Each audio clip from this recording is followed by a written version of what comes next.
Hello everyone, स्वागत आहे तुमचं पुन्हा एकदा महाराष्ट्राचा पहिला मराठी नर्सिंगच्या युट्यूब चॅनलवरती. आपल्या चॅनलवरती एम.एस. नर्सिंग सीईटी 2 संदर्भातील सगळ्यात महत्त्वाचे अपडेट, तुमची प्रिपरेशन, तुमचं जोपर्यंत एखाद्या चांगल्या गव्हर्नमेंट कॉलेजला जोपर्यंत तुमचं सिलेक्शन होत नाही, तोपर्यंत तुम्हाला आपल्या युट्यूब चॅनलवरती पूर्णतः गायडन्स केलं जात असतं. त्यामुळे जे विद्यार्थ्यांनी अद्यापही आपलं चॅनल सबस्क्राईब केलं नसेल, त्या विद्यार्थ्यांनी लवकरात लवकर चॅनल सबस्क्राईब करून ठेवा. आणि आजच्या व्हिडिओमध्ये मी तुम्हाला सांगणार आहे बायोलॉजीचे सगळ्यात जास्त इम्पॉर्टंट एमसीक्यूज, केमिस्ट्रीचे मोस्ट इम्पॉर्टंट एमसीक्यूज, फिजिक्सचे मोस्ट इम्पॉर्टंट एमसीक्यूज. आपण आजपासून टेस्ट सिरीज सुरू करणार आहोत. तुमची एक्झाम येईपर्यंत ही टेस्ट सिरीज सुरू राहणार आहे आणि ज्यामध्ये आपण कंटिन्युअसली डेली 50-20 जेवढे पॉसिबल होतील तेवढे प्रश्न सॉल्व्ह सोडवण्याचा प्रयत्न करू. तर चला मग सुरुवात करूया आपल्या या सिरीजला. त्याआधी एक महत्वाची सूचना, ज्याही विद्यार्थ्यांनी अद्यापही आपलं व्हॉट्सअप ग्रुप जॉईन केला नसेल त्या विद्यार्थ्यांनी आवर्जून जे डिस्क्रिप्शन आहे त्या डिस्क्रिप्शन मध्ये मी तुम्हाला आपल्या व्हॉट्सअप चॅनलची लिंक ही दिलेली आहे. त्यामुळे लवकरात लवकर जाऊन तुम्हाला डिस्क्रिप्शन मधनं जे आपलं व्हॉट्सअप चॅनल आहे ते व्हॉट्सअप चॅनल जॉईन करून घ्यायचं आहे. तर चला तर मग सुरुवात करूया आपण बायोलॉजीचा इम्पॉर्टंट एमसीक्यूज पासून. सगळ्यात पहिला प्रश्न एमसीक्यू विचारलेला आहे आपल्याला. तर फंक्शनल युनिट ऑफ किडनीचं फंक्शनल युनिट कोणाला म्हणतात? ऑप्शन दिलेला आहे nephron, neuron, alveolus, glomerulus. Alveolus हे जे आहे हे तुमच्या लंग्स मध्ये असतात. न्यूरॉन जे आहे हे तुमचं कशाशी संबंधित आहे? तर नर्व्स मध्ये काय असतात? न्यूरॉन असतात. आता या ठिकाणी उरतो कोण? तर उरतो कोण? नेफ्रॉन आणि ग्लोमेरुलस. तर हे देखील दोघंच्या दोघं कशाशी रिलेटेड आहे? किडनीशी रिलेटेड आहेत. तर यांच्या दोघांपैकी फंक्शनल युनिट किडनीचं कोणाला म्हटलं जात असतं? तर तुमचा राईट आन्सर राहील नेफ्रॉनला.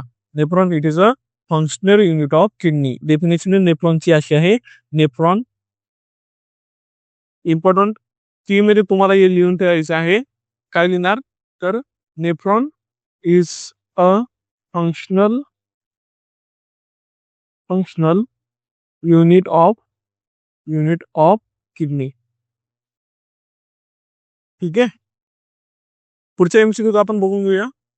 तर दुसरा एमसीक्यू आहे ज्यामध्ये आपल्याला विचारलेलं आहे की इन्सुलिन हे कोण सिक्रेट करत असतं? Insulin is secreted by.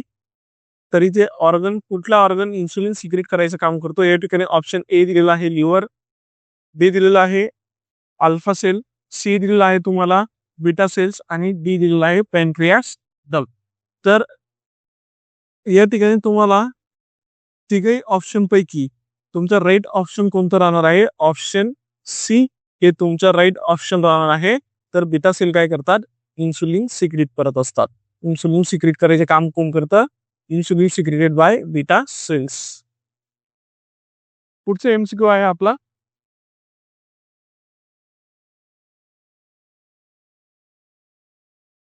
ज्यामध्ये नॉर्मल हिमोग्लोबिन लेवल विचारली गेलेली आहे ऍडल्ट मेलमध्ये. तर ऍडल्ट मेल आणि फिमेल मध्ये दोघींमध्ये हिमोग्लोबिनची लेवल ही रेंज ही वेगवेगळी असते.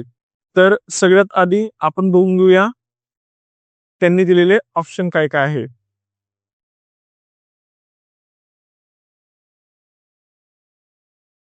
ऑप्शन ए दिलेला आहे 10 ते 12 ग्रॅम पर डीएल. नंतर पुढे काय दिलं आहे त्यांनी ऑप्शन बी 12 ते 14 ग्रॅम पर डीएल.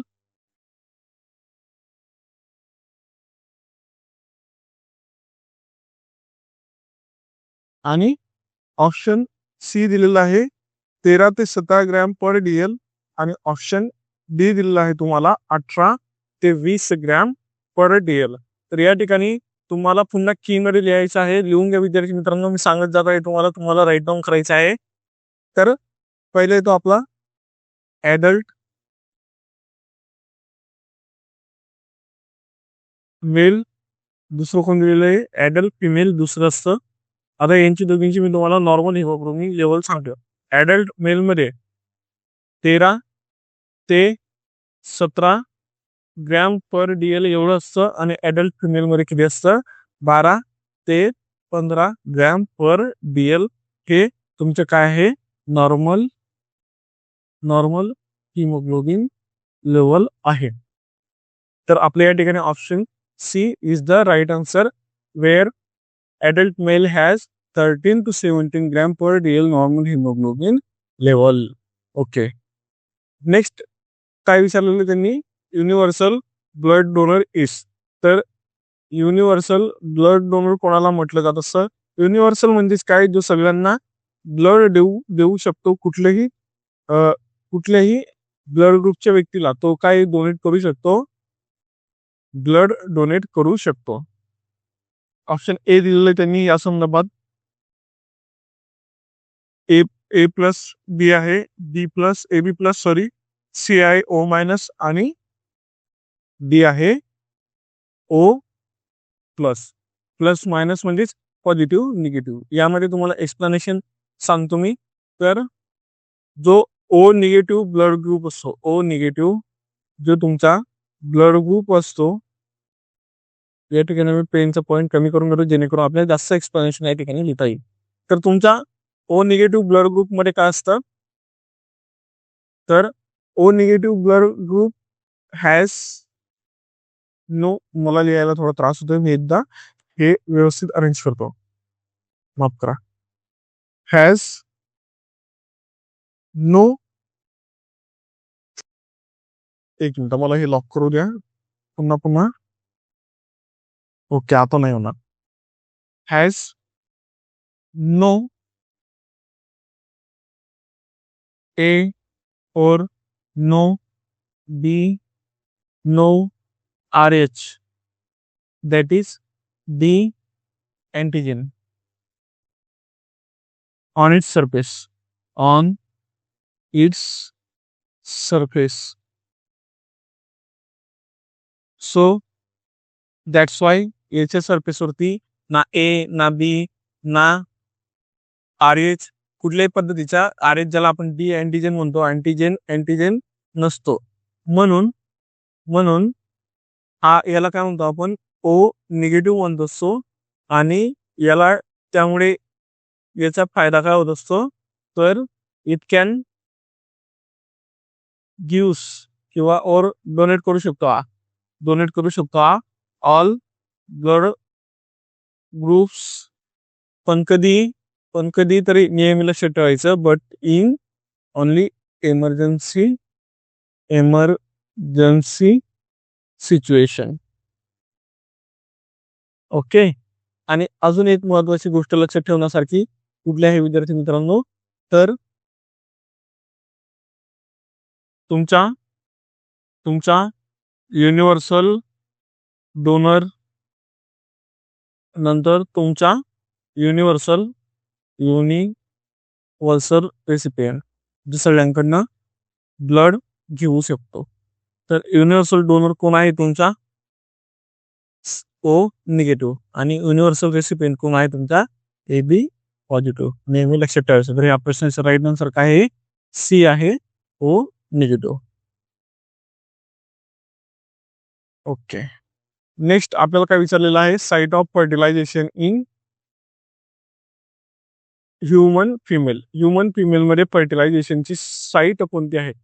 ए दिलेलं युटेरस, बी दिलेले ओरी, सी दिलेले फॅलोपियन ट्यूब, डी दिलेले सर्व्हिस. तर या ठिकाणी राईट आन्सर काय आहे, फॅलोपियन ट्यूब. काय आहे, फॅलोपियन ट्यूब हा फर्टिलायझेशन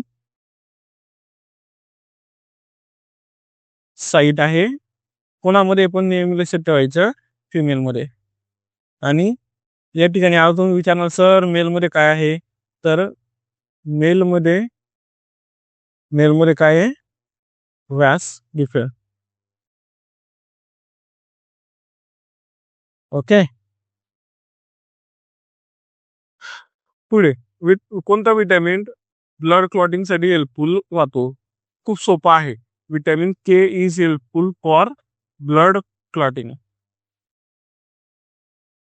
राईट आन्सर काय आपल्याला या ठिकाणी, C vitamin K. Vitamin A डोळ्यांशी रिलेटेड आहे, विटॅमिन डी हाडांशी रिलेटेड आहे, विटॅमिन बी जो आहे तो पण ब्लडशी रिलेटेड आहे. विटॅमिन बी चे भरपूर प्रकार पडतात. AIDS is cause by, AIDS कशामुळे होतो, एड्स म्हणजेच काय, एड्सचा फुल फॉर्म काय आहे, ॲक्वायर्ड इम्युनो डिफिशियन्सी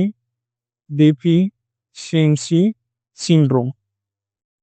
तर हा ॲक्वायर्ड इम्युनो डिफिशियन्सी सिंड्रोम कशामुळे होतो?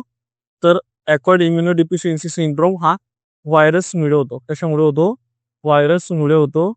व्हायरसमुळे होतो. कुठल्या व्हायरसमुळे होतो सर? तर HIV व्हायरसमुळे होतो. HIV व्हायरसचा फुल फॉर्म काय आहे? Human immuno virus. ठीक आहे, ऑप्शन बी हे या ठिकाणी काय आहे? करेक्ट आहे. 8 MCQs. Largest bone in human body.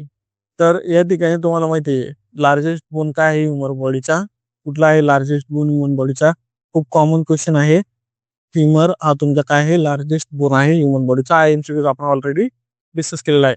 ठीक आहे, नेक्स्ट याच्यामध्ये आपण केमिस्ट्री पासून सुरुवात करू आणि आजच्या व्हिडिओमध्ये आपण फक्त बायोलॉजीच्या MCQs वरती थांबून घेऊया. इथपर्यंत काही समस्या